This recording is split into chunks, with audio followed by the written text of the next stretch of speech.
In recent years, federal government of Nigeria has consistently emphasized the development of local skills, technology transfer, and the use of local manpower and local manufacturing to develop our economy and create jobs for over 100 million Nigerians. Today, Nigerians are mainly involved in producing goods such as shoes, sandals, clothing, furniture, and many others. The furniture industry of the manufacturing sector in Nigeria is particularly important in the development of the nation's economy. Indigenous furniture companies are important not only for their contribution to aggregate output, but also for their significant role in employment generation, revenue generation to government, and the development of entrepreneurial skills. Right now, Nigeria industry is waking up and they are productive because there's no other place to go. Even before the close of border, everybody's already looking inwards. And we are beginning to appreciate our own products, our own locally sourced material, because there's really no job. So a lot of our small SMEs have been empowered, especially in Lagos State, even with the help of NAFDAC, making sure that everyone that have an idea that can go to market and is well packaged, is viable, is being given number. So really, over the years, we have seen a lot of our entrepreneurs now locally fabricated products, even in the area of furniture, even in the area of cosmetics, even in the area of food. Nigerians have high taste for foreign products, which is quite inimical to the economic development of Nigeria. In view of the aggressive, deliberate policies of government to encourage small and medium-scale businesses, such as the furniture manufacturing industries, what has been the impact? It's getting better, I must confess. We're beginning to embrace our local content, but the pace is low. A lot are still depending. If you look at the influx of goods compared to what is from the other countries, you'll see still that we depend so much in this country on importation of goods. There is no house that will be built today that they will not need furniture. Immediately they are finishing the house. They even right from the onset, when they start the house, from even the concrete, the building, you will need a carpenter. Till the roofing, you will need a carpenter. After that, then the furniture will now come in. It is not an overstatement that the quality of furniture being manufactured in Nigeria is high. The aesthetic value of the cane furniture produced in Lagos is quite difficult to ignore and quite durable. People in Nigeria use our local chair here, and people are patronizing us.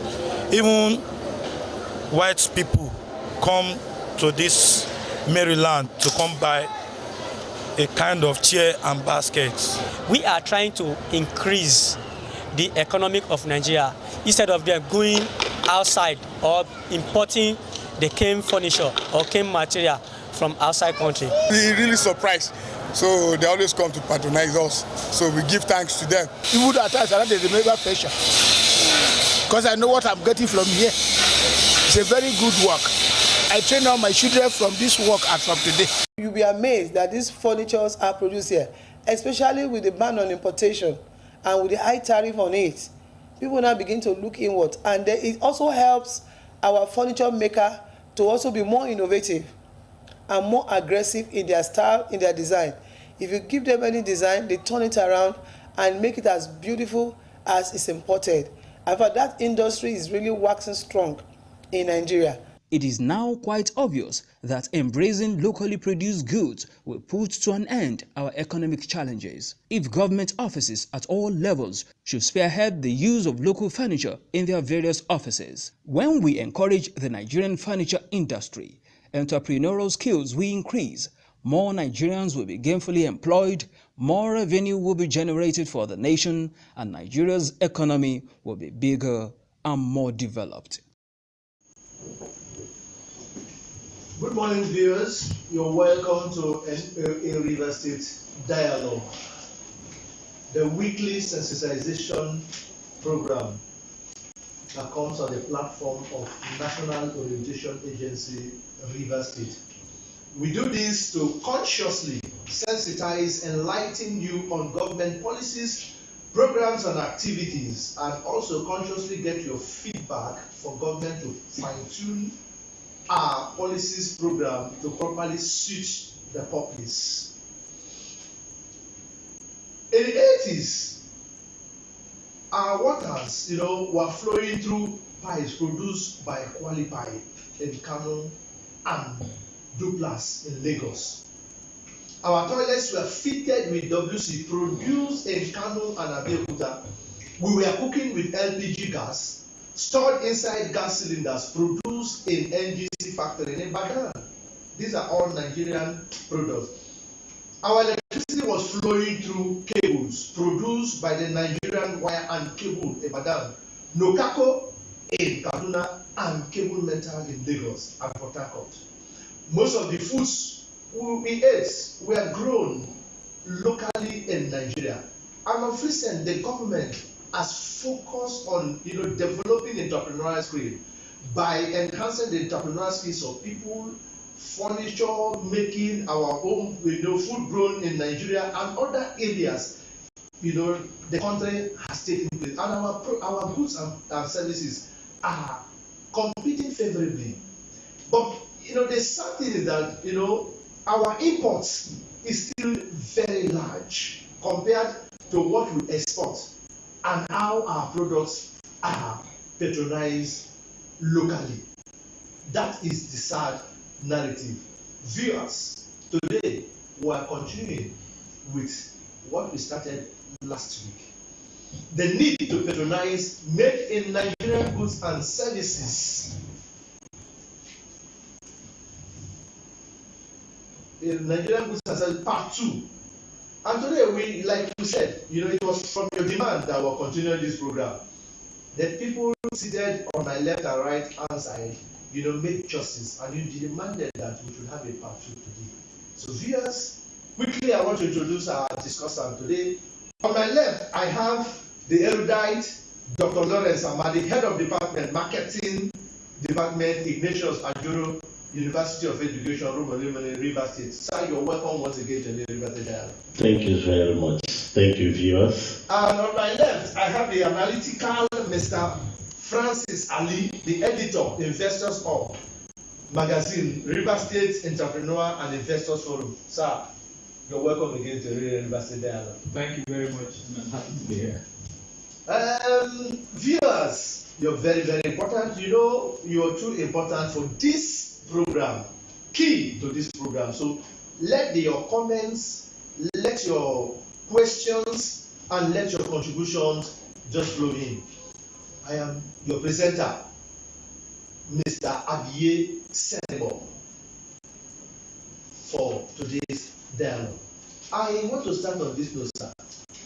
Would you say, sir, that Nigerian economy is really, Nigerian economy is economically dependent? Yeah, talking about Nigerian economy, whether it is economically dependent. Yes. Now, there are several economic indices you need to look at that will tell you whether it is economically dependent or not. Go back to GDP. Where are we? That is the basic indices to look at a country, whether it is dependent or not. As it is at the moment, our GDP is not where it ought to be. But we still believe that with what we are doing, and with more entrepreneurs coming on board, it will become a booster to the GDP. So when we have more Nigerians getting involved in the production of goods and services, certainly we're going to have our GDP boosted. To a great extent, we can depend on the economy in Nigeria. We don't have anywhere else. We must all do it together. All hands must be on deck to grow this economy so that it will get to that level that we can beat our chest and say we are comfortable. But that implies, as it is right now, we are not where we ought to be. And why? Why? Yeah, we are not where we ought to be. The reasons are numerous. And that's why this topic is apt. The need to patronize made in Nigerian goods and services. It will take when you produce and people are not buying, you will be demoralized. There will be lost sales. And then if those goods are perishable items, you'll be out of business in less than no time. But with what we are doing now, we believe we are creating the awareness. And we're trying to find out, when we talk about the need to patronize made in Nigerian product, it presupposes that there is a low patronage. And so we are advocating for more patronage. And so it's something that's going to be a holistic approach, like we have said severally, both from the angle of the government, the Nigerian populace, and again, today we need to actually let our people know that it has to do with a mindset re-engineering. You know, if we look back to history, I remember in last week when we met, you were trying to talk about whether colonization has anything to do with where we are now. And that brings about our history. That the colonial master had their objective, they had their purpose, and when they came here, they made Nigerian economy a feeder economy. If not, the cocoa, we had the raw material here. What stopped us from that onset to have infrastructure, to have facilities to go into the processing of this cocoa, to have our Bonvita, to have our Milo, to have our Malo, and what have you. But rather than giving us that idea, that orientation, they made our economy a feeder economy. And that was a deliberate move to stagnate the economic growth of this nation. And then apart from that, they also inculcated what I call the inferiority complex in the consumption of made in Nigerian product, because they didn't see anything good in Nigerian product. While they were here, they imported virtually everything, up to toothpick. Whatever they use here, they came with it. Whatever they needed, they called for it. And they handed that mentality to us. So from history, we have come to have that feeling that anything from here is bad, even to your health.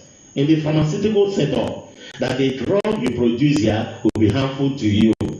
That no matter whatever effort you put in, but rather it is the one from outside, so long as it is coming with a label from Japan, from America, from Britain, that it is good, not minding whether in the real sense of it, it will solve the problem or not. And that's why all the efforts the Nigerian entrepreneurs are making is not actually being encouraged.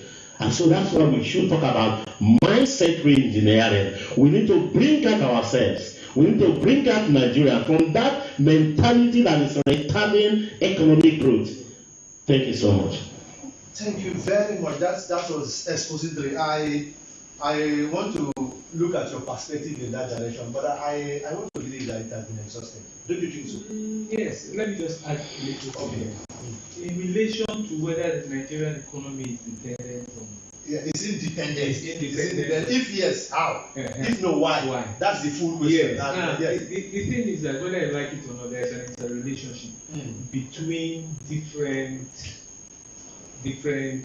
economies. We import, we export. There are some countries that don't have any raw material. That's where the comparative advantage comes in. Oh, that is one of the worst ideas ever brought about. I would advise that if it is going to be taught in schools, it should be taught that never ever use this method. Because that is what brings... Excuse me, the method of comparative advantage. Yes. No, but every country does not produce everything equally. There are some countries that have strength in some areas, and there are other countries that have strength in other areas. For instance, Nigeria is naturally endowed with crude oil. Yeah. There are some countries that do not have crude oil. Now, if you come to talk about comparative advantage, now you cannot talk of Nigeria, for instance, and Singapore or China that does not have oil. So, comparative advantage in economic trade, in international trade, is a factor. Don't you think so? Yes, it is. But this is the situation. What it does is that it says, don't forget about other issues. Let other countries, and hold on, please. No, forget about other issues that you don't have power in. Concentrate on the area that you're strong. But the most developed, the most the fastest growing economies in the world are the ones that diversified, that went into areas they were not involved in. Okay? You understand what I'm saying? I don't look at it was, if you look at Nigeria, it was like a cash crop, food crop kind of thing. You remember that the whole of Africa was designed to supply raw materials to the world, so the world will now use and bring back finished products to us. Now the idea is this: what is stopping you from taking the next step? As he was saying, take the next step from cocoa to cocoa grounds. Why don't you take the next step? The idea is that you need people to study areas like now. See what is happening. A lot of people are going into solar energy. Do we make the solar energy panels? Do we make the aluminium that we wrap around the panels? Do we even make the rubber that coats the wires? You understand? You must you cannot say you're going to go into crude oil and forget. No. A lot of education is necessary. Germany is the most diversified economy in the world, and they are going into areas they've never gone into before. And it's because of the technical know-how they are now able to take your resources and improve and add value to it, developing their economy, and then selling these products back to you. So I would advise very strongly, it should be taught. Well, from my own personal experience and opinion, it is a very, very dangerous path to follow. Comparative advantage is a very dangerous path to follow. Thank you, sir. Let me take you on this now. So, you see, the tourism sector is one huge foreign, exchange earner in most economies around the world. You would agree with me, sir? Around the world. How well have Nigerians developed our tourist sites for national and global patronage? Let me start with you. Doctor will also come into this space. See, tourism is a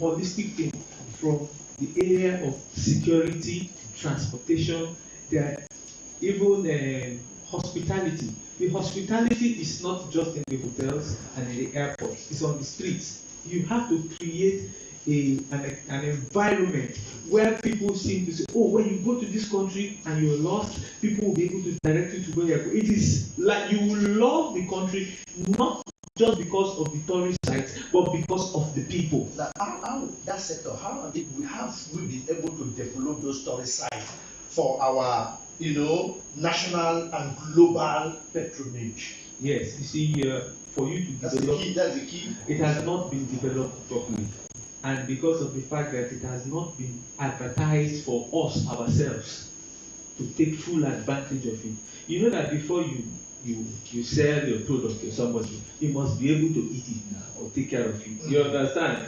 So you yourself, did you go to other areas in Nigeria and enjoy it and start to tell other people about your experiences? Now, these things are so important that if you don't get them right, it takes a long time. It takes a long time. You don't expect to get it right, and you are allowed to make mistakes. That's the thing about business. You are allowed to make mistakes, but this is what you need to do. The system has to be so well organized that everybody is working together. The thing that is pulling us back the most is that we have not learned to work together. We have not learned to work together. We have not learned to work together. That's all hands on deck, you mean. At this point, we're going to join our correspondents who's on standby from Port Harcourt City local government. Samson Olo, you're on, please take it up. We're listening to you keenly. For having me, Mr. Abie Senibor. My name is Mr. Olu Samson, and I'm coming from the Office of the National Orientation Agency, Rivers State, and the Como Port Harcourt City local government. I am reporting live from Chibike Furniture Enterprises here in Stadium Road, Port Harcourt City local government. And then my topic is on the need to patronize Nigerian-made goods and services. Here is a furniture company owned by Chibike.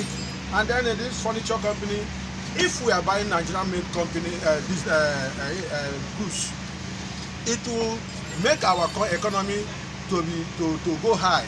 But if we go about importing or buying already made goods and services from overseas, it means we are directly and indirectly enriching the economy of that country. So with me here is Barrister Basam Basam, and then the director with me again here is the director of the Chubai Furniture Enterprises. So Basam what have you got to say about the patronizing Nigerian made goods and services? Well, I cannot but agree that patronizing Nigerian goods and services, like the furnitures that are being manufactured here, is a good way of encouraging our local manufacturers. That is number one. Number two, it will go a long way in improving our economy, because when we patronize our own factories and our own producers, it means that our wealth is being, circulated within our economy, and it will make our naira and our currency not to be devalued. So I agree with you in totality that patronizing Nigerian-made goods and services will do more to our economy than patronizing foreign products. Yeah, Chubai, Director, Chubai Enterprises. Of what furniture, what wood are you using, materials are you using to produce these things here in Nigeria? Okay, here in Nigeria we have varieties of materials. Here in Nigeria we have varieties of materials we use. We use HDF, we use MDF, we use normal wood, mahogany, cedar, masonia, and name them all. They are all materials that are used to do a good and quality furniture that will be durable for the consumption of our society. So all we need in the society is our people to patronize our products so that we can improve the economy of our society than to patronize the people that bring foreign products and they depreciate our products and depreciate the value of our product and our economy. So if we can urge our people to patronize made in Nigerian products, it will enhance the productivity of made in Nigerian goods and also economy of Nigeria. Thank you very much. Thank you, Chubai, Director, Chubai Enterprises, Furniture Enterprises, and then also thank you, Barrister Basam Basam, and then over to you, Abie Senebo, as the presenter of the NOA dialogue. Thank you. Thank you, Oludia, our legendary correspondent from Port Harcourt City Local Government. That was expository and very, very wonderful. Viewers, at this point, we're going to open up the phone lines. It's another platform we're giving you to participate better. So the phone lines will come up shortly. Just look at the screen and then take advantage. Yeah, the phone lines on the screen now. I just read out the number. The number is +234 91 66 58 7355. I take that once again. +234 91 66 58 7355. Now listen to me very well. When you call, your name, your location, and straight to your point. And please, while you're commenting, foul languages are not allowed.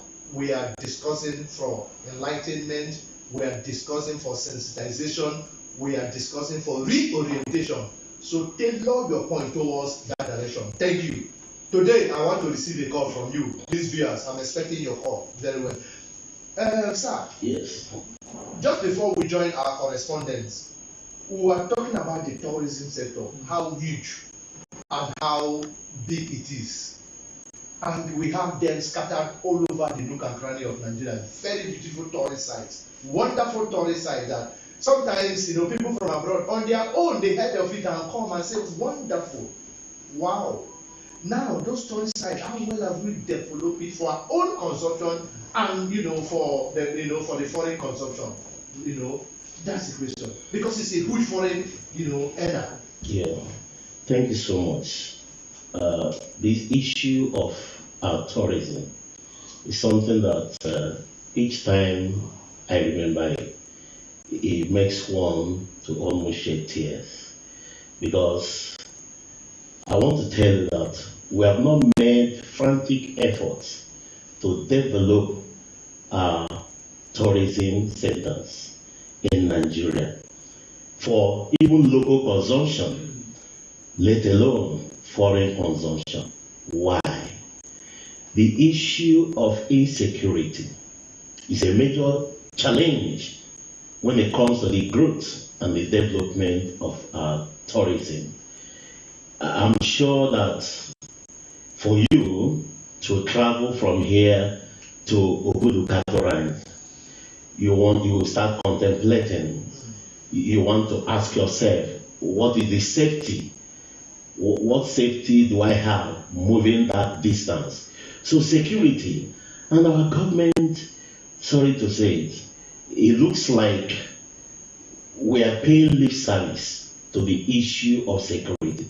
Look at what is happening now in Anambra. In the southeast as a whole, is growing. And if nothing is done, visit to that region will become a challenge.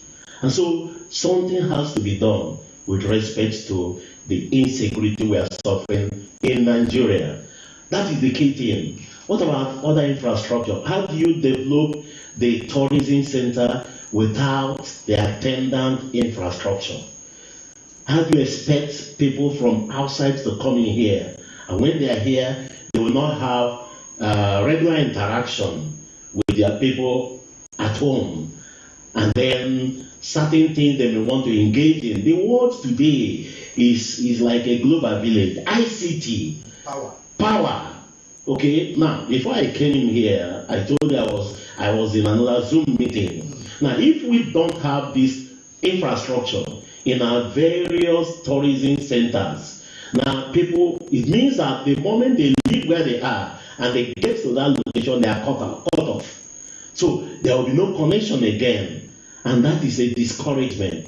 So we must do something about the insecurity, we must do something about the power, we must do something about other infrastructure to grow our tourism centers. So the tourism development is, inch on security. Yeah. Because somebody cannot leave America and come into Nigeria for tourism, and then the news is that the person has been kidnapped or the person has been beheaded. That is it. So it's key. I don't know. You still want to contribute to that topic? On tourism. Yes. Yes. When I said we don't know, we haven't learned to work together. It was. Okay, you was just saying. Yes. Yes. If you look at it, it was not like it was planned, but that is how it is.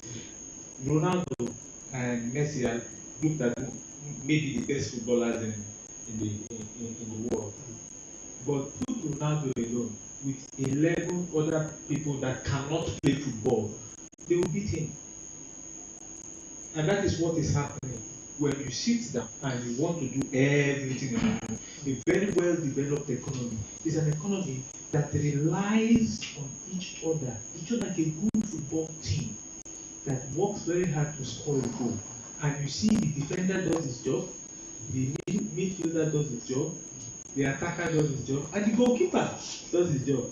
But you know what happens when it's just one person trying to do that? You see these entrepreneurs, they have to generate their own power. Then they have to be the ones that are marketing their products. They have to be the ones that are sourcing the products. They have to do every single thing. So by the end of the day, the price of that product, they have to cover up all those expenses. And the price of that product now. There's no ideal environment. Now think of it. You see a product coming from outside the country. When it comes in, it has to be packaged, they send it in, they pay the transport for it to come, they have to clear it off the docks, they have to send it before it is sold. Naturally, when you look at that product, it's supposed to be more expensive than the product that is produced here. But the issue here is that because of the fact that in that country they've learned to work together. He was saying something about power. Why shouldn't states that have the capacity to generate power generate power? Why? We have looked at this system. The system is not working. We are in demand for more power, and the system we are using is still the old system. Our newest refinery was built in 1980. That's 42 years ago. So when you look at all those things, you will find out that until we must start working together, everybody doing his own part to make sure in the tourism system and if you just give them power, things change. Things change because of the fact that we have to import fuel. The price of transport has gone up, and because the price of transport has gone up, the price of food has also gone up. And when it gets to accommodation, it has gone its full circle. It will not come down. It will have to go to another process again. Thank you very much. Let's just say, sir, let me take you on this. That's a very beautiful analogy. You know, in correlation in terms of connecting this whole thing that interplay. How can the Nigerian government make our educational and health sector more attractive to Nigerians and the world at large? Because that's one of the two key sectors that, you know, the health, not only patronizing the health outside, but even our doctors are living on it. You know, they are living. You know, when you talk of the brain drain, massive. The educational sector too. It's only those who cannot afford to send their children abroad, you know, that are leaving their children now at the mercy of schools here. So how can we make it attractive? Thank you so very much. Some days back, I had AUC just approved about 12 new private universities just within this week. Wow. 12 new private universities. And now the question is, as we speak, we have both government and private, well over 200 universities. How well are they functioning? How well are they funded? And so it is not about creating more universities. You need to look at the ones you have. You see, I'm going to be very careful because we are live on air, so that someone will not say ASU is talking here. Okay? Because I'm an ASU member. And the whole thing about ASU fight is to improve our educational sector, especially within the university angle. And so it's not enough to say, okay, this is the building. What about the facilities? Take a visit to most of our universities. Go and see where our students are learning, sometimes under the tree, sometimes in a very terrible hot environment. And we are in a situation where we are trying to even move away from the physical contact to the use of ICT, delivering lecture online, that virtual lectures. Do have those facilities. So there must be deliberate effort. The UNESCO has a standard when it comes to the funding. How many percent of a country's budget should go into education? About 26. How many are we doing here in Nigeria? If I mention it, it is quite discouraging. Are you sure we're doing under 10%? We're not.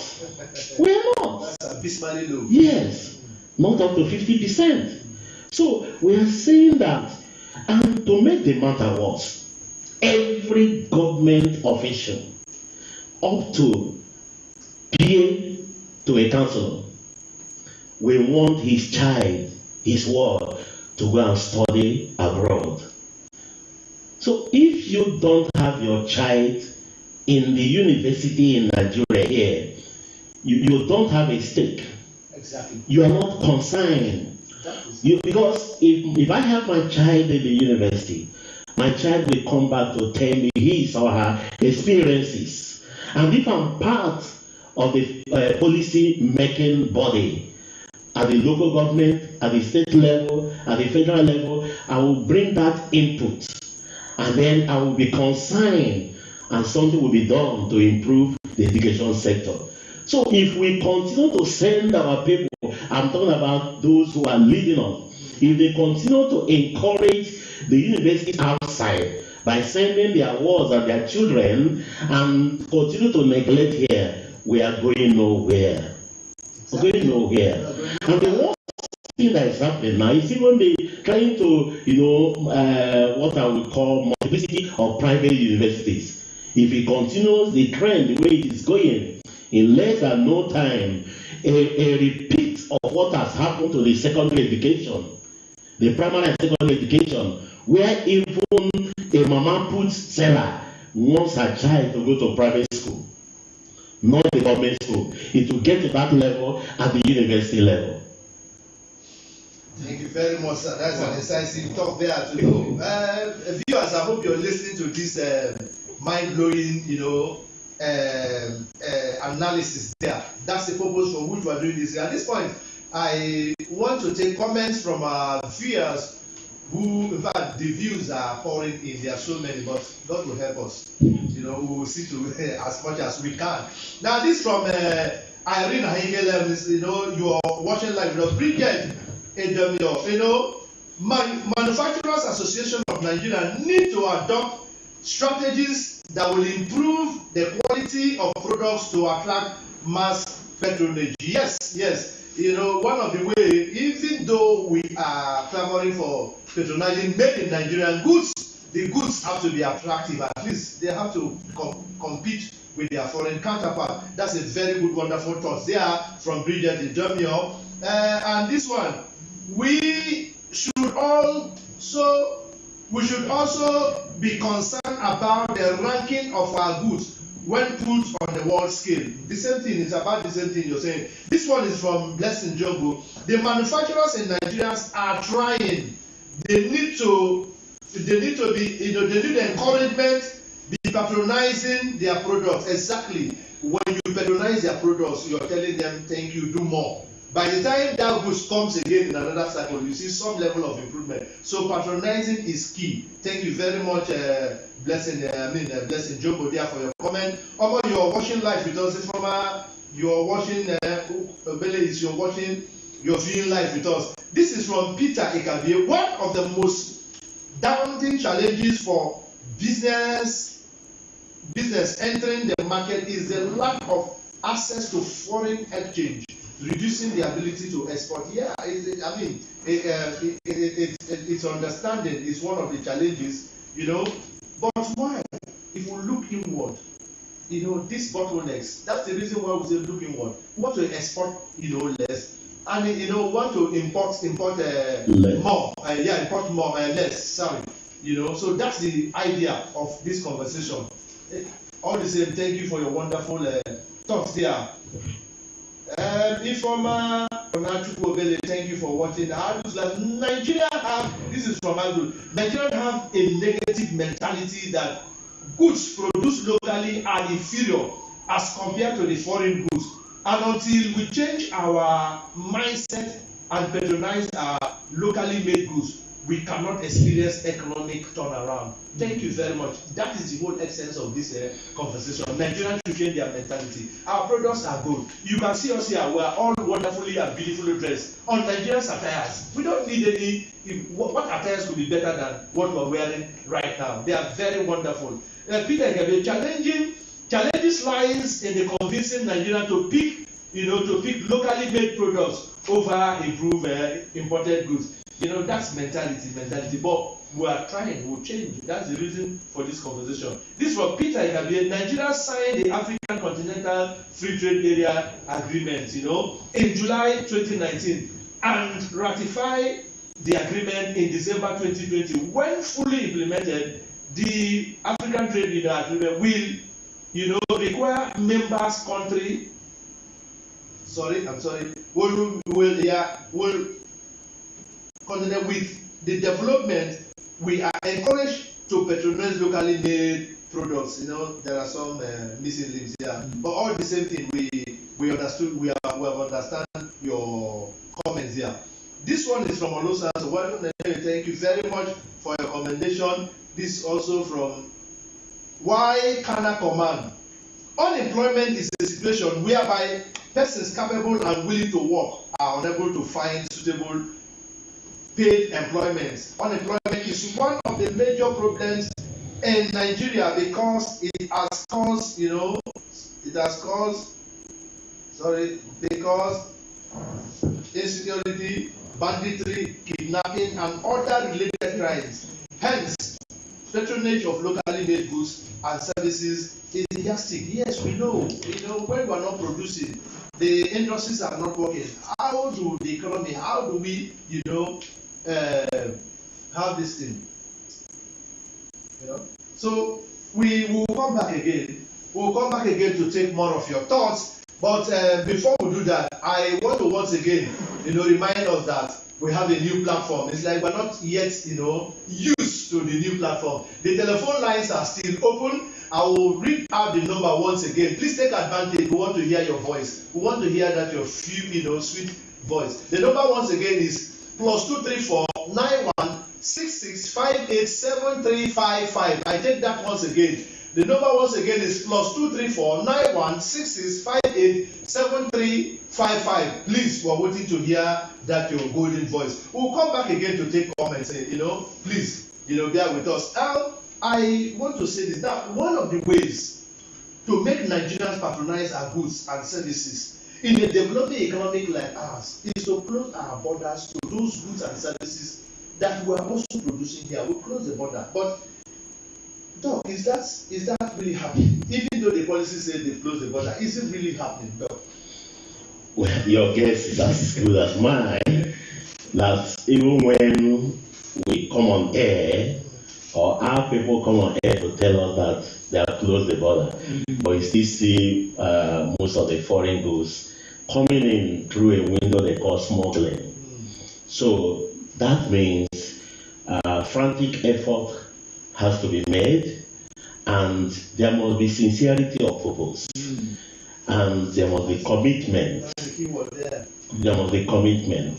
And so this issue of sabotage, where that some of us, you are there at the border, it is one thing for a leader up there to announce it, but there are footmen that are there at the border to enforce it.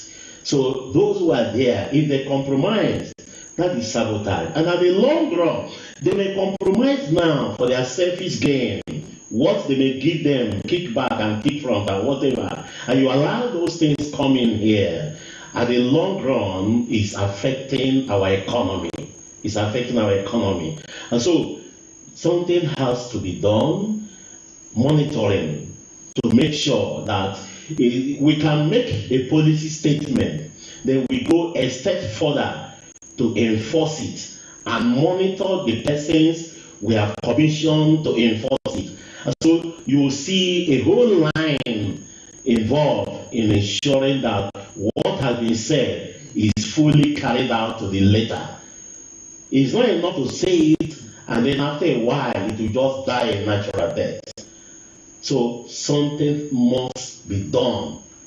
But you talk about is one of the ways to encourage. Yes. But that's not the total way. That's one of the ways. One of the ways, yes. So, but I want to make a point here today that part of the challenges why we are having low patronage is what I call marketing myopia among our local entrepreneurs.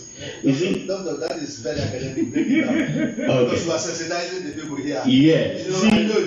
You cannot detach marketing from business. Production, sales is all about marketing. And so you must have the marketing orientation to excel. And there is something one scholar said, Peter Drucker, that marketing is a unique and a distinguishing function of a business. And that in any business where marketing is either absent or incidental, such is not a business and should not be considered as if it were one. Now, when our people are in business and they neglect the role of marketing, they cannot excel. You see, businesses today, the philosophy of business has gone beyond what you think that, you know, our producers before now, they felt it is locally made, it's our product. And so whatever that is churned out, our people will buy it. Without being concerned or getting involved in what we call customer centricity. You must be customer focused. You must ask yourself, this thing that... Doc, please use the words that, you know, customer maybe... No, that's being customer focused. You know, having orientation, trying to put the customer into consideration while you are producing. You see, that's the key thing here. And we must understand that the philosophy of doing business is now about recognizing the customer as the king. And how do you treat the king? You make him happy. You honor the king. But you see that the mentality, the business approach of most of our entrepreneurs is like, if you like it, buy. If you don't like it, go. And that kind of attitude will not help us. No, let me also come to you see the key thing here is about the customer, like the doc has said. You see, but the focus of this particular question is that if this is a developing economy, it's a growing economy, we have not gotten the muscle to compete with those goods, those wonderful goods. So one of the ways, like I said, I keep saying one of the ways, although Doc brought in marketing, one of the ways is to close the borders so that we can, you know, make do with what we have and begin to grow it. Because as the people patronize, as they buy, the sample come in, they show out, you know, the quality is gradually coming higher and higher. But when that is not done, how do we, you know, get it right? I just want your perspective. You see, the very first thing you should understand is that when you start off with a product for the first time, it's not the best. I know that, but you must start. Yes. And you must push that product out there. Yeah. And you must try to make sure that people keep buying. Then they'll tell you, I don't like this thing about this product. Then you go back and you change. That's why it's making the customer king. He tells you how to change the production. Now the issue here is that you must, as a country, we must learn to produce things better, faster, we must constantly be changing the way we are producing.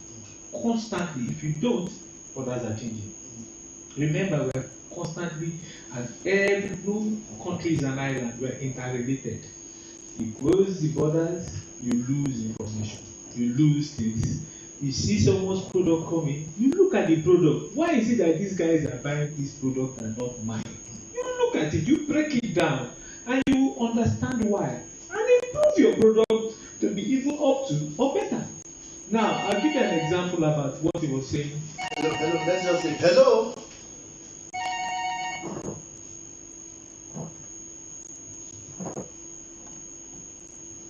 No, we've lost. Oh, we've lost you there. Please, if you can, call back.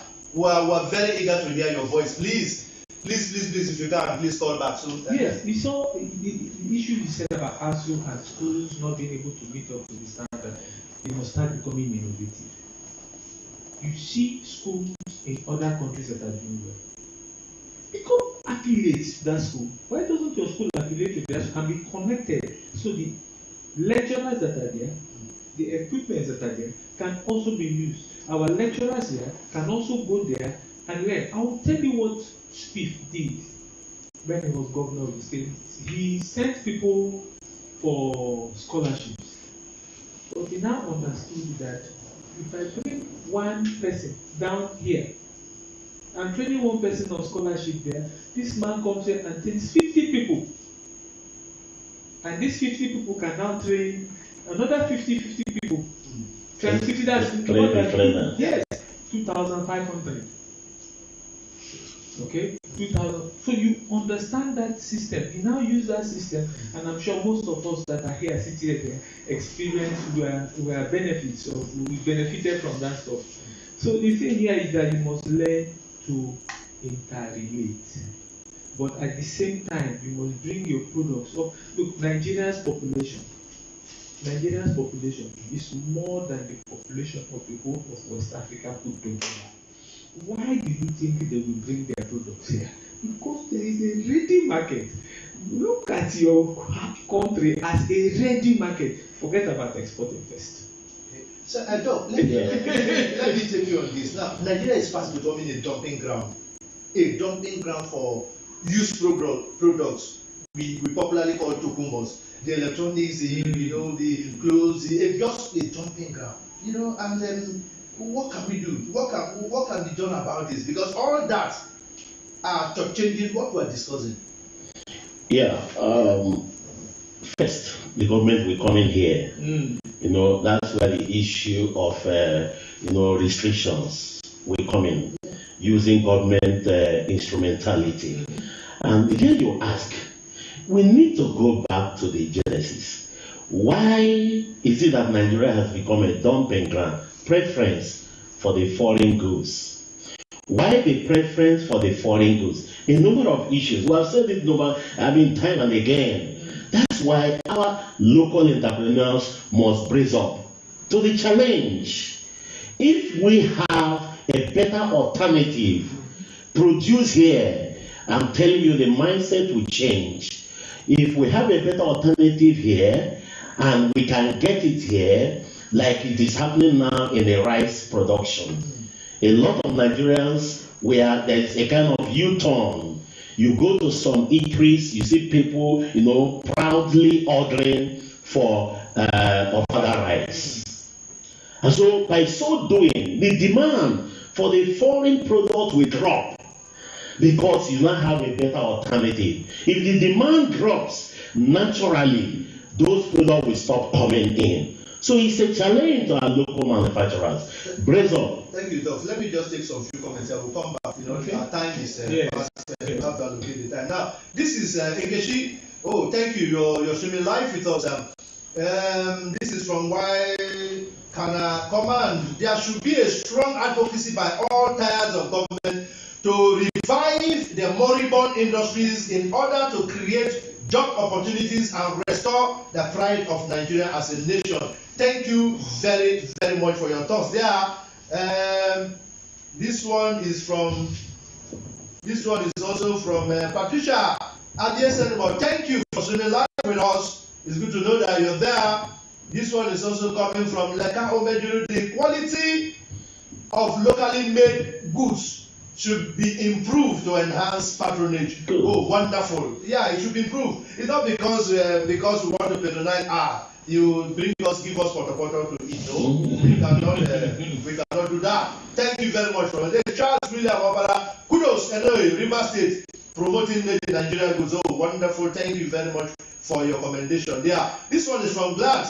The government should encourage our local producers, both financially and morally, to be able to encourage compete with the foreign products of goods and services. So thank you wonderfully there. Ashebat, you're streaming live with us. Thank you very much. Mekimbo Williams, quality of made in Nigerian goods are low. Manufacturers should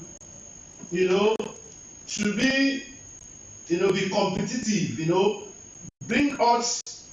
Bring out quality products that will enhance our economy. Thank you very much for your thoughts there. Quickly, we are rounding up. Quickly, I want to say, what can Nigeria government do to prevent? Okay, far from this dumping that we have taken that. How does signing the African Continental Trade Agreement enhance patronizing made in Nigerian goods? What's the implication? How does it enhance our? Well, not it. From my own point of view, I believe very strongly that it's not going to help us much, because everybody is thinking of bringing things down here. And when you create a free trade agreement, what happens? How many people are in other countries in relation to Nigeria? Okay, so is there a legal framework, to discourage the patronage of foreign goods and services? Because you see, this whole thing we are discussing marketing, what we do, but when law comes in, it becomes when law and policy comes in, it becomes a different thing. Where there's a way you can go about it, and you can be held responsible. Is there a legal framework? Yeah, like we have always observed, on paper, we have a legal framework. Implementation is the main thing. Government is at the center of what we are discussing. Even from the comment of our viewers, you can see that the government is at the center. And government has the instrument of the law to say, going forward, this is what we want. You know, ban importation of, before doing that, there must be an assessment of these products so that we don't shoot ourselves on the leg. This product, what is the extent of production? Can what is currently produced serve the local market? If yes, we don't need anyone coming from outside. And we are sincere about it.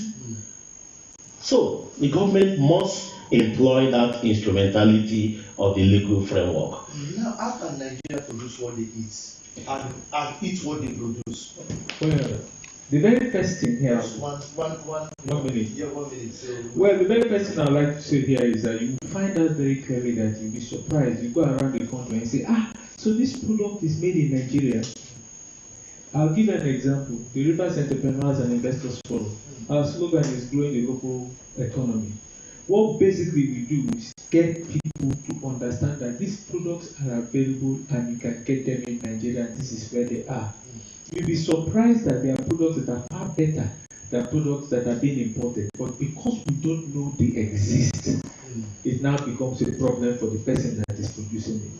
Don't chime. When we bring these our torchlights that are rechargeable torchlights, haven't you seen ones that are not performing well? Once they produced in China, then they bring them in from China. So you know that even as you say our products are not good quality, we are still importing goods that are not of good quality.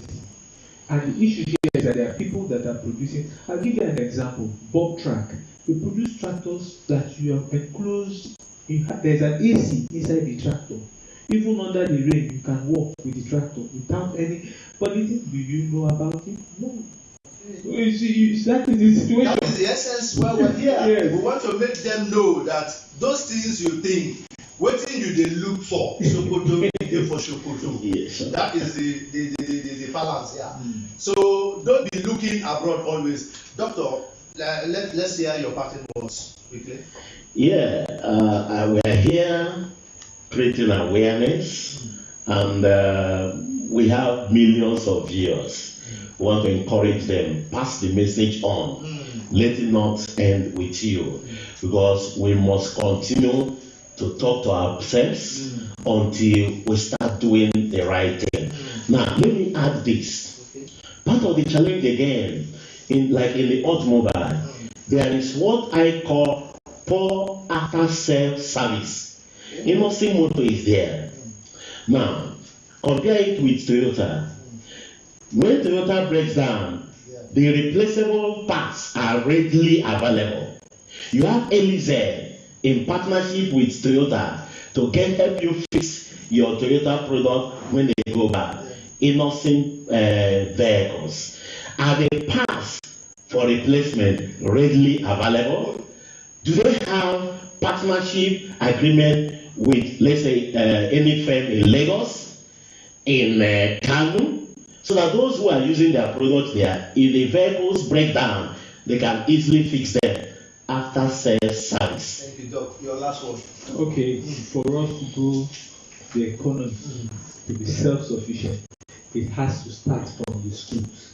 We must start teaching our children and making them understand that when you don't buy made in Nigeria goods, you start reducing the economy, making it difficult for your country to grow. At the same time, you should